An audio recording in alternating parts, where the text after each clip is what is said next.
This is Cyrus Lam, CFO of Orion Innovation, and you are listening to the CFO Thought Leader podcast. This is episode 1058.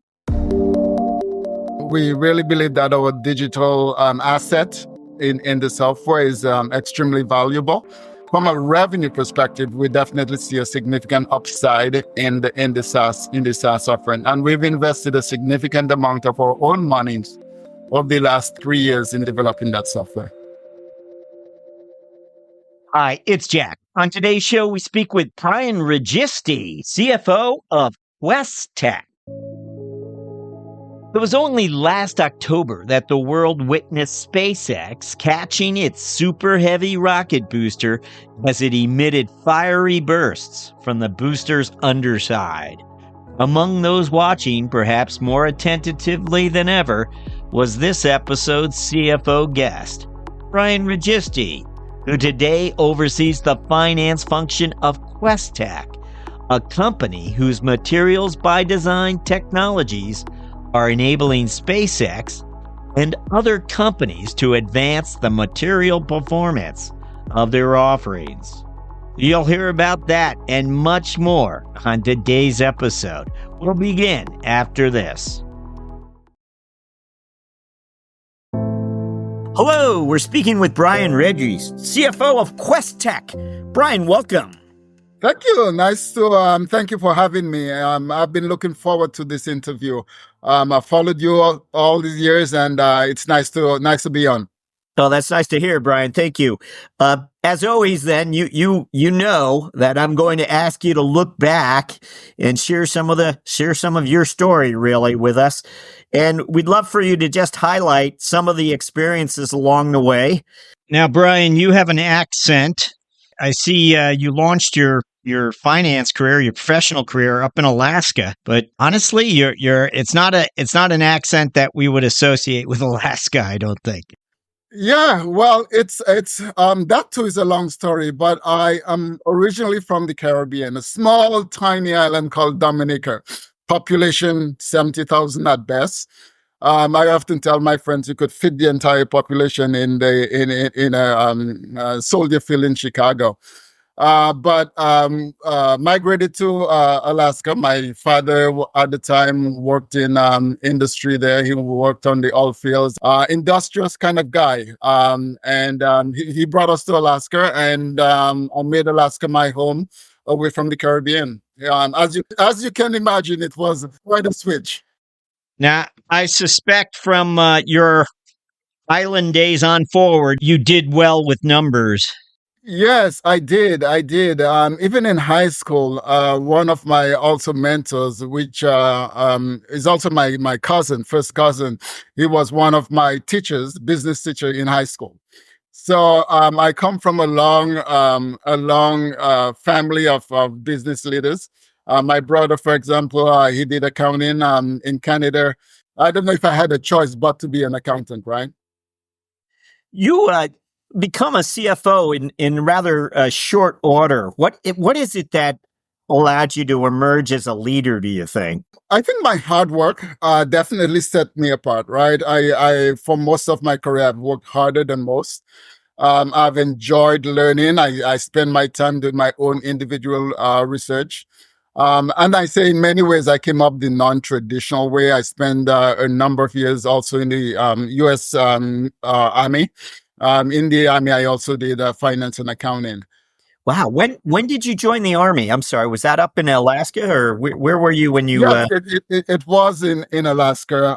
My what we call my field of expertise in the Army was finance and accounting and procurement.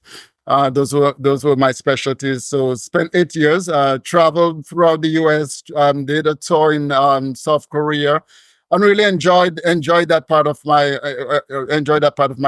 early career. And again, the business side of military, the business side of government accounting, really helped me become a CFO, become that leader. I would say my time in the military really honed my leadership skill, my leadership acumen. So it for me in many was a natural transition to standing apart and becoming that leader.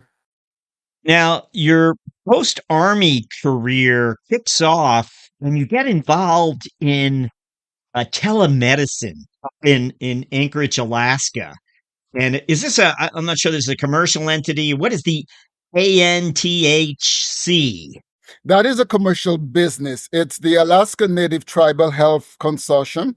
It's a consortium of multiple Native corporations and Native tribes, and they came together and formed this health facility.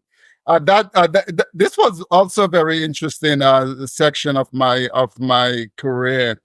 It was in many ways the first nationwide and in many ways global telemedicine project in the US. It was at the time the largest we were the pioneers in telemedicine, funded by the US government, and we developed this massive scale telemedicine solution that enabled the peoples of Alaska to really provide healthcare. As you know, Alaska is very large, very big, and during the wintertime, it's almost impossible to travel to Anchorage or major health facilities to provide healthcare. We were able to solve that solution for telemedicine. And I was very privileged to be part of that, to be part of that of that company. And we're talking about the early aughts or the early 2000s here. This is 2001, 2003. That is correct. So when we think of telemedicine, it's come a world of difference. Zoom wasn't even used 10 years ago. So rather innovative for its time, no doubt. It was. We used the technology. One of the selling points of that technology was what we call store and forward technology, right? Where a provider across in Anchorage, for example, could see the encounters, see the interaction with a patient in Nome, Alaska, right? I recall the first interaction where we had a delivery during the dead of winter of a patient not able to fly back to Anchorage for tertiary care, and being able to walk a nurse in that location, at that remote location, in providing care to a patient. It was a great technology. We had dermatology instances on that cart. We developed a cart, right? What we call a cart, with multiple tertiary items hooked up to that. So we were able to do digital imaging. We were able to do dermatology. We had an EKG attached to this. So all of those things together came together because of that work. And today, we have telemedicine as part of the nation's healthcare delivery system. So that is the impact it has made. You mentioned earlier a mentor, a CFO mentor. Did she bring you into the organization, or is she someone you met along the way? She brought me into the organization, and yes, of course, she was a woman. We remained very close colleagues and friends over the years, and I still tell her what impact she had on my career, even earlier on. Although she tends not to take credit for it because she attributed that to my hard work, but I think definitely she had a significant impact on my. Can you reflect a little bit on mentorship for us? You found a mentor, first of all. Not everyone does. And I do think many CEOs later become mentors for CFOs as well. And it's a chemistry thing. Can you share with us, reflect a little bit on mentorship and how it played a part in your career? Yeah. I think mentorship is so integral. If you really honestly want to grow, it brings separate ways of looking at situations. And she has not always been my only mentor. I've made it my intent to seek out mentors, either people who've held the previous positions or similar positions in other industries. One of the things I also go after is board members, right? I think getting to understand the board and the strategies behind board members, especially the finance committee chair, having a great relationship with that person, understanding where that person is coming from, where the organization was at a very high level, it is critical. So all of my life, I have really sought out mentors because they've helped me hone in my skills. They've helped me run my leadership acumen together and allow me to see things very differently than I would at first instant. I should share with the listeners that you've had multiple CFO career chapters. Yes. You've had the position at several different companies or businesses. And had you relied on recruiters in the past, or was it always your network? Yeah, my first opportunity with the UK-based company was a recruiter. I had just come over to Chicago from Alaska, so my first opportunity definitely was a recruiter, and from then on, it was my network. Okay, well, we may have a few more career-related questions for you a little later, but right now let's find out about this company, QuesTek. Tell us about it. What is it up to? Yes, QuesTek is probably one of the most fascinating companies that I have had the opportunity to work with. In many ways, it's nexus to the military that really attracted me to this position and the work that we've done in the defense space and we continue to do in the defense space. We like to say that QuesTek is both the pioneer and current leader in what we call integrated computational material design, or ICME. We help industry and government design new technology using physics as the basis for our work. We develop new novel materials, and we believe the development of those materials saves companies time and costs in that space. QuesTek continues to be that pioneer leader. We do full cycle novel design in production, certification, and flight operation in proprietary material. Some of our work you might see in many ways, our technology have helped advance what we would say around the iPhone, the Apple Watch, on space. We're very proud of our work and that we've done with SpaceX as an example. And we continue to work with industries across Europe, across Asia, and here in the US.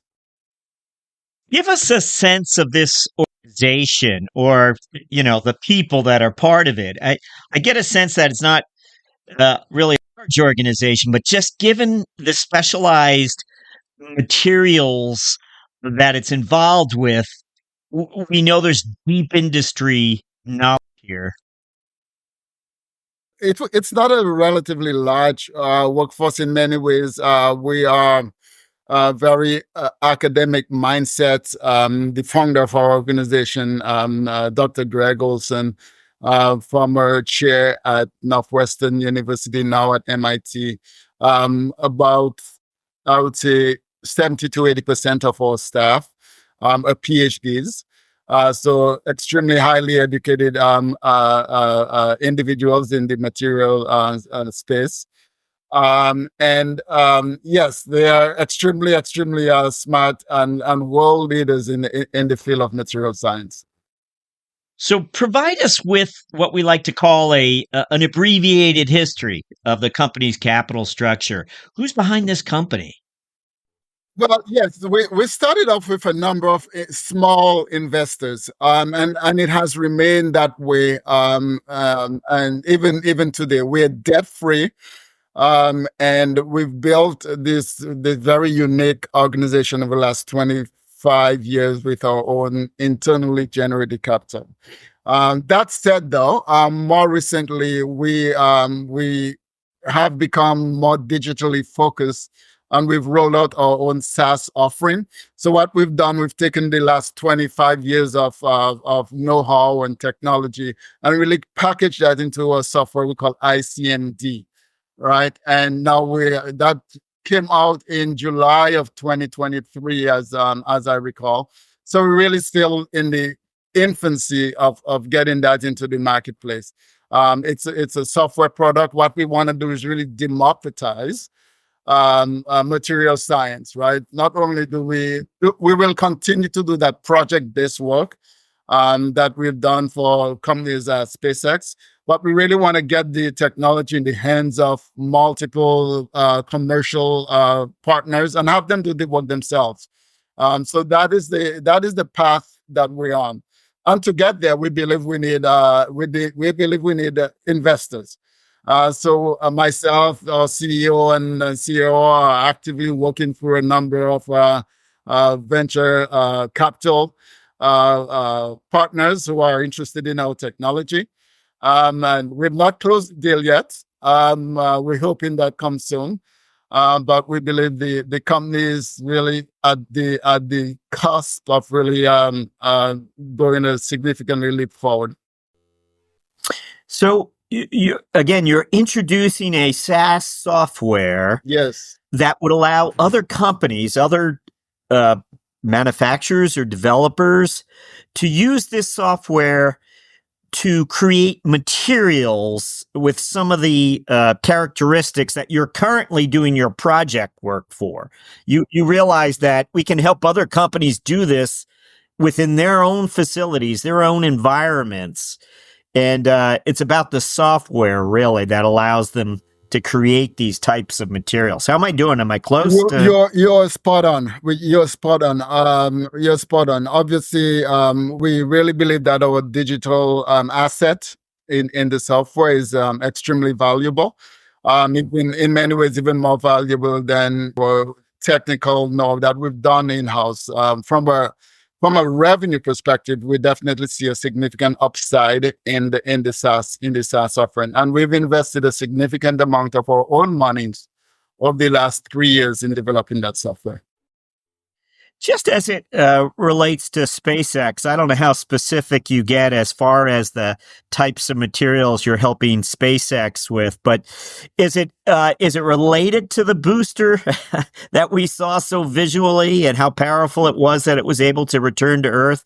And if it's related to it, what exactly is being achieved by your offering there? What does it allow the SpaceX booster to do? Well, yeah, it allows SpaceX. I think I'm not the material scientist in that space, right?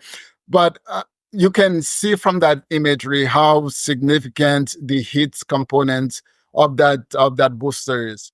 And what our technology allowed is the alloy within that booster to really survive the extremely high temperatures of space and reentry.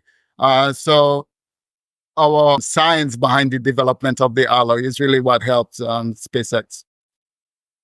So that's so then to take it a step further, and not to say that the software offering does this specific task or treatment, but the software allows you to perhaps perform the calculations or all the science behind it to help you prepare a material to be brought into these different environments, whatever it might be. Exactly.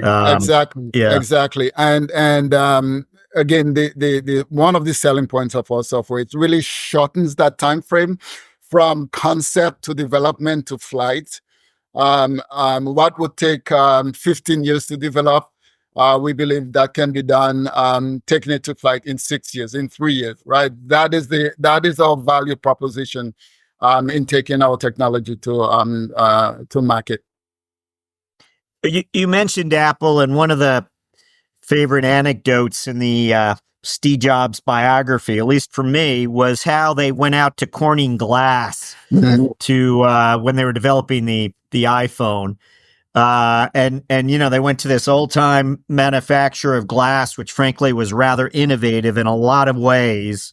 and how they treated glass and the type of glass that they wanted to have a strong, whatever was required to create that phone, I suppose. Similarly, what's the benefit or offering that you have for, say, Apple, or the products we know so well? They glisten a little better. They're smoother. They don't break as often. I don't know what.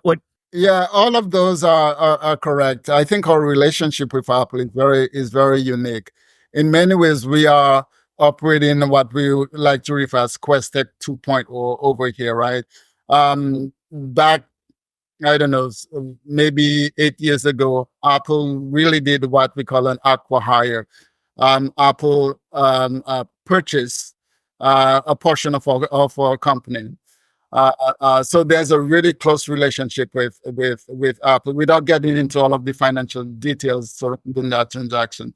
But the technical know-how that Apple benefited from in advancing the iPhone really came from at the time the mental assets that that the staff at QuesTek had. So yes, Apple was. We had a transaction with Apple where they acquired some of our intellectual property. Very interesting. The notion of the individual who you sell to. I'm just thinking of some of the engineers in different manufacturing organizations. Are they the target? Who would have the understanding of how to adopt this software? I'm sure there are sophisticated folks in the IT department, but it seems like it's an intersection of sorts. It's between the people who are actually behind the chemistry that helps manufacture amazing products and the IT folks. But who would buy this software? And again, we speak to a lot of SaaS software folks, and I understand this isn't a traditional SaaS company by any stretch, but at the same time, it's who within those companies are the conversations with you? Yeah, I think they start off at the engineering level. The people that are accustomed to the science, to the material science. It definitely starts there. That's who our sales team generally tend to interact with. But it has to go beyond that, right? It has to go beyond that to the leadership, to the executive, who obviously are science-minded, but understands that the value proposition in reducing time to get a product to market, reducing costs in the development of a new alloy. So in many ways, we first get to the engineer. It could be a first-line engineer. It could be someone in the executive engineering department. But it has to, at a very high level, go to an enterprise-type acquisition. So that's the kind of people that we sell to. In terms of the characteristic of the company, it's your OEMs, right? It's a defense industry wanting, I don't know, a new weapon, a new material for weaponry. It is your car manufacturer looking at a new design for battery, a new design for engine, a new design for the gears of an airplane. So it's multiple layers of industry. We've worked with manufacturers of watches. We've worked with aerospace industry, and that's a large sector of where we do business. We have worked with the Department of Energy in developing sustainable products, sustainable materials. So, yes, in many ways, it's not a mass market type of software. It's very unique software, but we believe that there's a significant market for our product. When an alloy or a material does not exist, and there are many companies around that will sell you or recommend looking at the number of softwares that are available or alloys that are available. There are companies that will recommend a type of alloy to you. When that does not exist, they have to come to us. They have to come to us with all of their recommendations the characteristics of their product, what they're looking for, the heat treatments, and we will help design that material. And forgive me the timeline. I forget if you shared with us. Has this been rolled out already? Yes. Is this already? Yes. Okay. Yes. When did that happen? Where are you on the life of the product? Did it happen earlier this year or 2 years ago? It happened the end of July 2023. 2023, and we have had a major subscribers in terms of alloy developers in Europe, Asia, and you could look at our website to see some of the names there. So we have a growing subscriber list. For me as a CFO, it's never growing fast enough, but we have a growing number of subscribers that already subscribe. Once they are subscribers to this software, we believe that as we've seen very early on, that they get hooked on the level of complexity, the ease at which they can get the work done. So we definitely have a very unique product. So again, I just want to talk about sort of the economics behind it, I guess, in my mind. Along the way, you folks realized that there really was a very large opportunity for this intelligent product, this product that could help companies come up with new ideas how to perhaps change the types of materials and enter even new markets. Who knows? The door would swing open. Are you developing third parties, partners that can help deploy this in certain industries for you?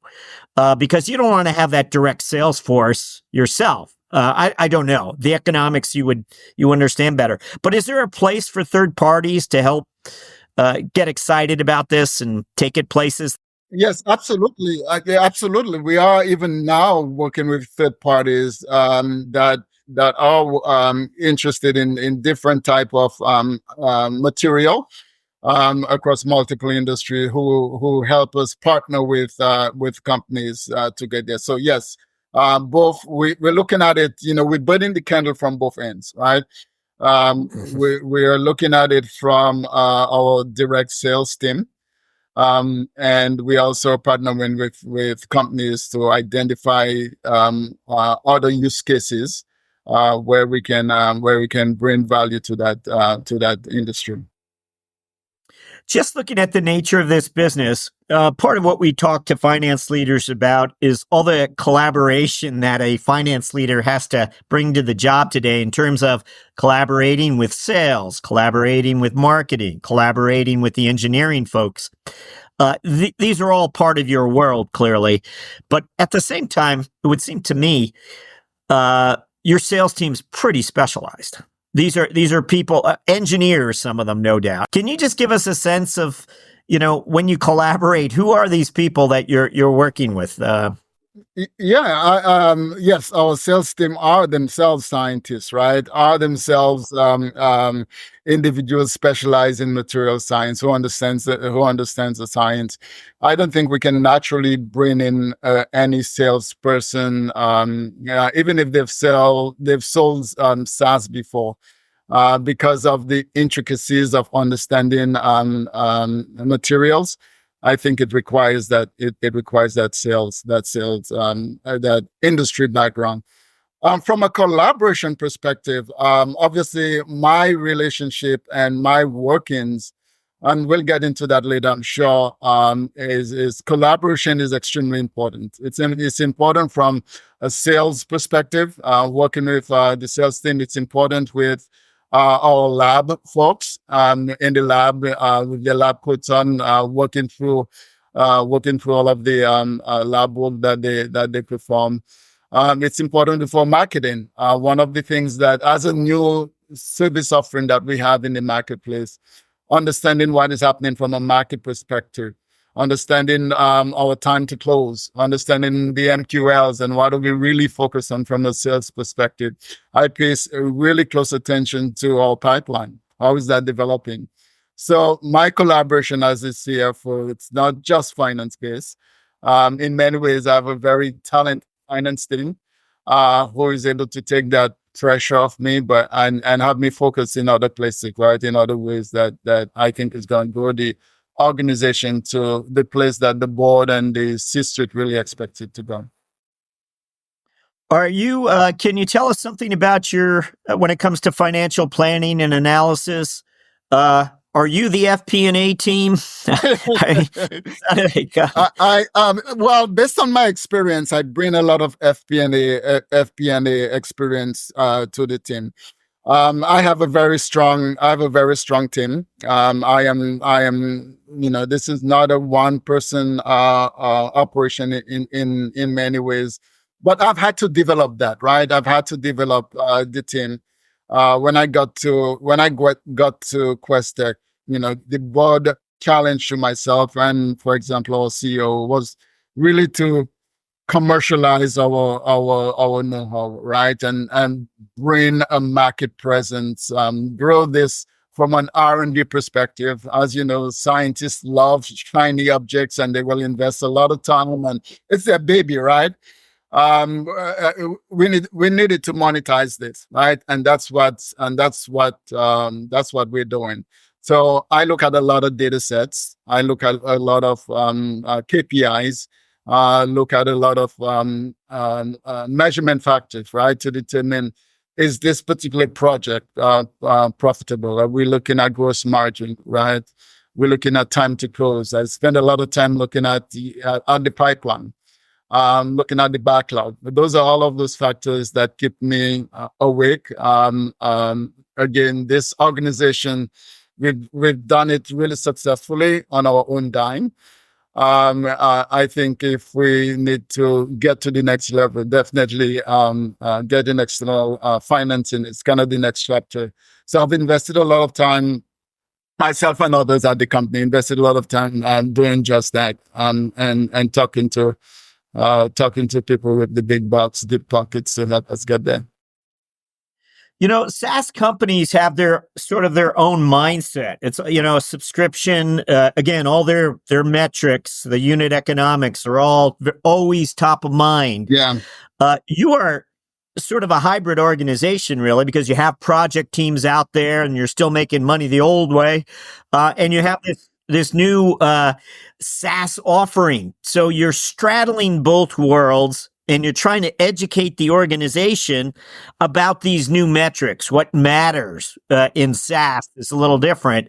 I mean, can you share with us how you've, have sought to maybe raise the profile of specific metrics to either reveal the opportunity or reveal how you have to do things differently if you're going to succeed in the SaaS world? I don't know. Yeah, I'm happy you asked it, Jack. In many ways, we are two different kind of businesses, right? We're running the traditional project-based work where measurements around staff utilization, measurements about time on project, measurement about capacity versus demand.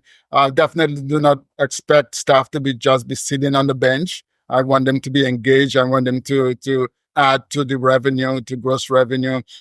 So from the project-based work, it's the traditional stuff, right? What you expect: pipeline value, backlog value, time on project, utilization, all of those things that you earn value. But from the SaaS perspective and our commercial side, again, we are in the infancy of that. So I spend a lot of time looking at the top one, the sales pipeline, the sales cycle length. How long is it taking us to close the deal? How long is it taking from measuring a customer for high MQL to being able to close a deal, right? Looking at the monthly revenue, annual revenue, gross margins. So I generally focus on 4 major SaaS at this stage in our SaaS business line. Again, sales pipeline, sales cycle length, because getting that revenue is so important, and what our MRR, ARR looks like, and gross margin. Those are the 4 general things I look at from the SaaS perspective. And of course, backlog is always important across the board. among the early adopters of the SaaS offering, is there something they have in common?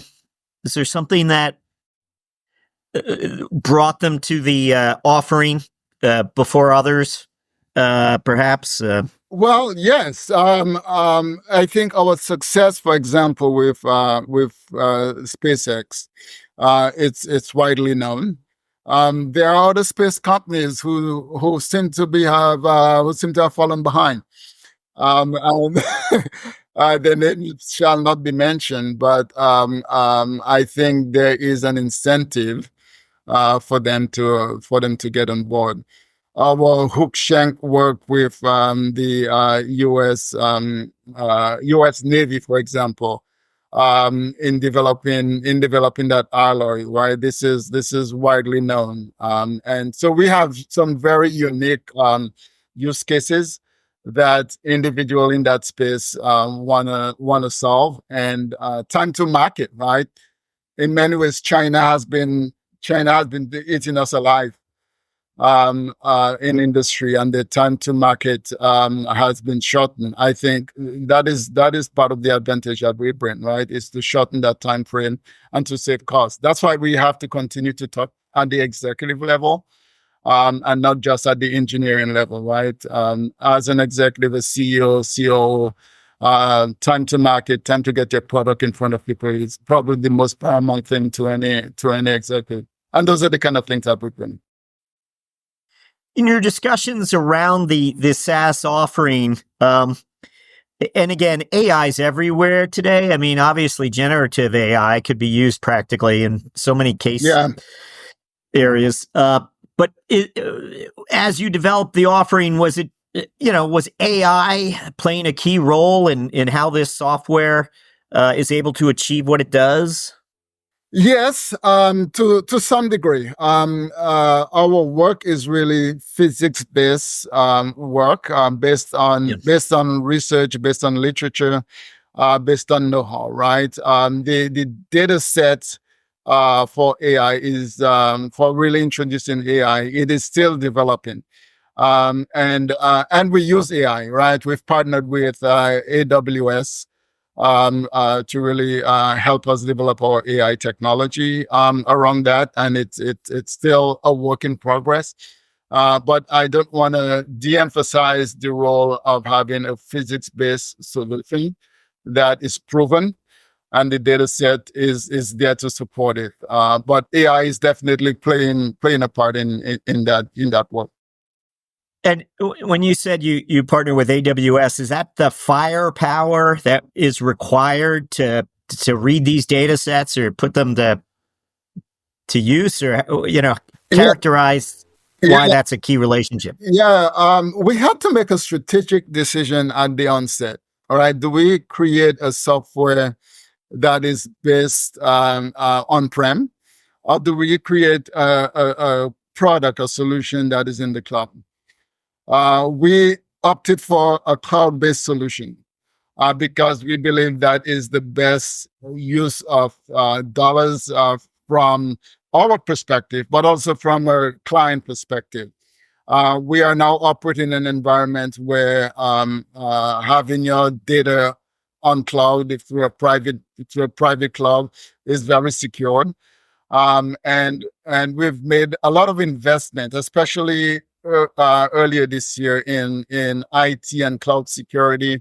I'm happy to report, for example, that we're ISO compliant, we are SOC compliant, SOC 2 Type 2. So we continue to make a tremendous investment in IT and security. We are, as we speak, making our way through becoming CMMC certified, becoming Gov Cloud ready.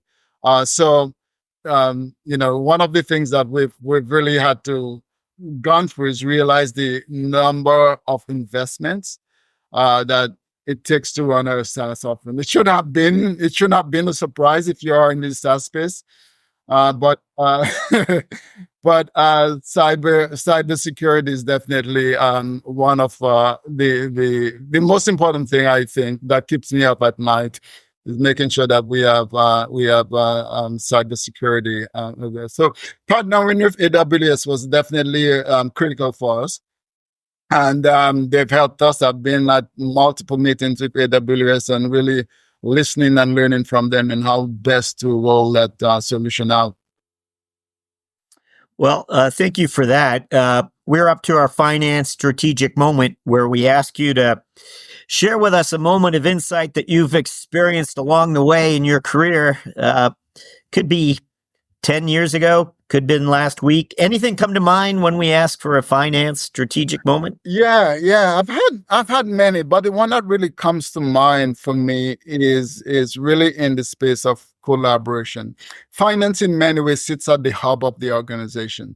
And for me, very early on in my CFO journey, I don't know why, but I used to think that I had to be the smartest person in the room. And for me, at one of my previous roles, you look back and when you think you're leading, there's no one following you.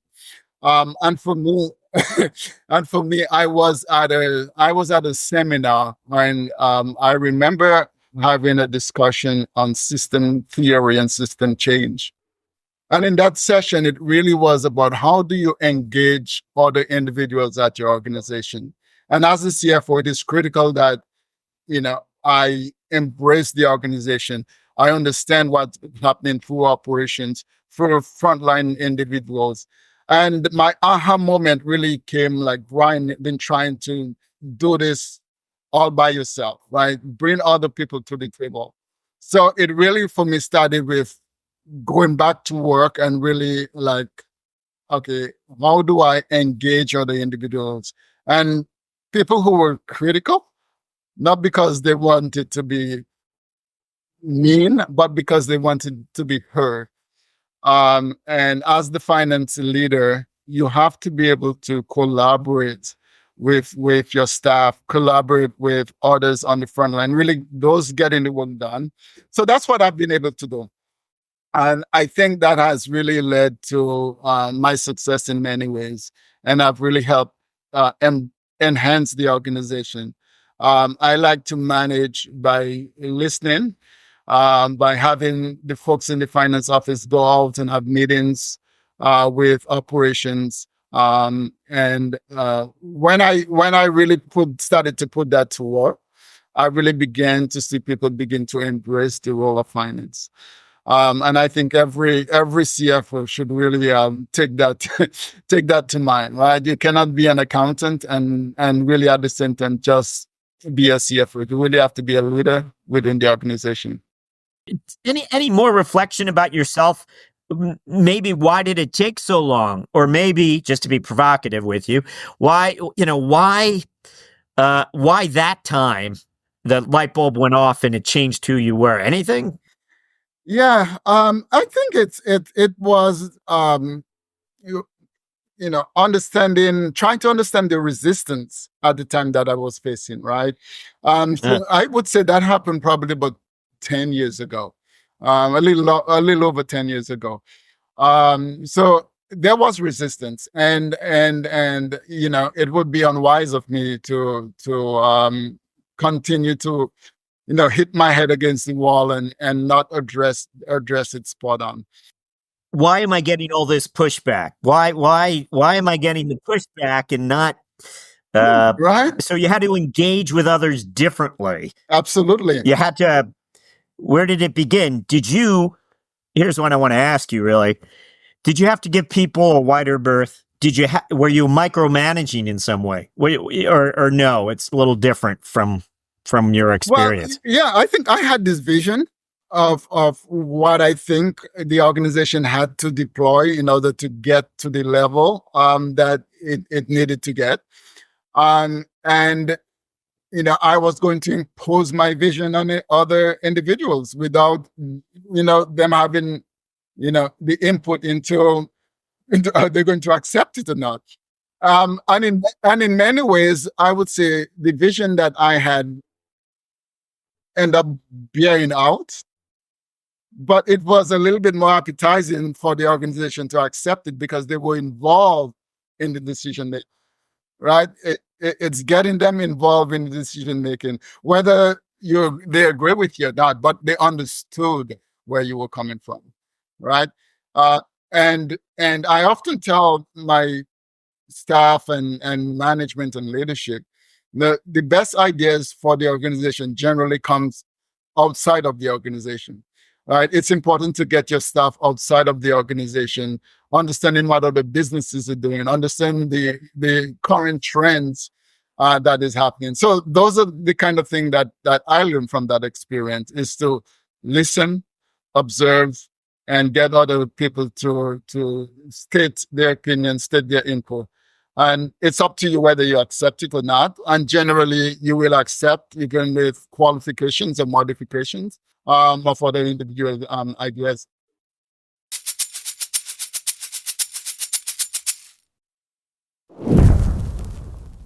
Well, Brian, we covered a lot of ground with you, and yet we want to find out if there's something your colleague might not know about you from your past, an interest that you had, a pursuit that you had, anything? Yeah, well, although I no longer have it, I'm a motorcycle enthusiast. I love riding my motorcycle. When I got married, my wife thought it was a death wish, so I had to I had to let it go. But of late, I've been trying to sweet talk her into getting another one. I think, as a CFO, especially, it gives me the time to ride and to free my mind up. The sense of riding and having the wind go through your hair, which I have none of. I think it's refreshing. One of the other things that I like doing, for example, is it's watching cricket. I grew up, cricket it's a very British type sport, right? Growing up in the Caribbean, that was my sport of choice. I still am a enthusiast about cricket. So those are the things I enjoy doing. I enjoy reading. I read quite a bit. Could be from my years of getting a PhD, that I immerse myself in literature. I immerse myself in just understanding what others are thinking. What about if your wife said, "Okay, you know what, you can have your motorcycle. What are you going to go out and buy today? What would it be? What shop are you stepping through? What door are you?" Well, it's obviously a Harley, right? And it's probably something in the 700cc series, right? So I think she'll let me, but we'll see. You're walking down the street, you see a man with this model, this Harley motorcycle. Do you stop and are you asking him questions? Absolutely. Why not? Yes, I have to. I mean, I still stare at them, right? Like, oh my God, why not? Why not me? How did you do this? How did you do this? Okay, we always like to ask if you have a book selection or a resource, something that's influenced your thinking along the way. Anything you care to share? Yeah, I mean, several, right? I know it's one of the books that I often even go back to. It's a book by Patrick Lencioni called The Advantage. Why organization health trumps everything else in business. I think it's a tremendous read. It really emphasizes the role of organization health and how it leads to long-term success. I've enjoyed it. I've probably read it 3 or 4 times. It gives me that energy to really stay the course and to keep pushing forward. Another read, and probably everyone that has attended some form of business school have read Jim Collins, either Turning the Flywheel or Good to Great. Those are books that every leader, I think, should have on their bookshelf. Okay, nice choices for us. Thank you. We did run long. I'm up to our final question where we ask you to look forward finally, and we're interested in your priorities for the coming 12 months? What are your CFO priorities for the next year? Yeah, at QuesTek, we really have like 5 general pillars in terms of our strategic goals. One of which really flows into maybe the other 3 or 4 of them is really growing our commercial business, and by that our SaaS presence. So that is really my priority, and just about every leader, every employee priority here at QuesTek. So to accomplish that, there are multiple things that I'm working on, right? And goals for the organization. Obviously, support the sales team in contracting, in deal making, and find ways to make a deal happen. So, I am on calls with the procurement office. I'm on calls with a leader within a department trying to make a deal happen. So deal support, it's significant. It's significant for me this year. Having 2 separate, very distinct business lines of project-based work and a SaaS offering. I am in search of an ERP that's going to support both lines of business. I use a product called Deltek PlusPoint, which is tremendous for project management, especially in a regulatory government-based work. I don't know, for example, it's a solution for SaaS type operation. So I'm in search of how do I make the finance and operation work more efficient, and how do I make everybody's work a little bit easier. So from an operation perspective, I really need to solve that issue. But my priority is really deal support, increasing our sales presence on the SaaS offering, not forgetting the traditional work that we've done, right? We're never going to discontinue our project-based work, but definitely we think we have a lot more to offer to the marketplace with our SaaS offering. Brian Registe, thank you for joining us on CFO Thought Leader. Thank you. Thanks for having me. It's been a pleasure going through this discussion.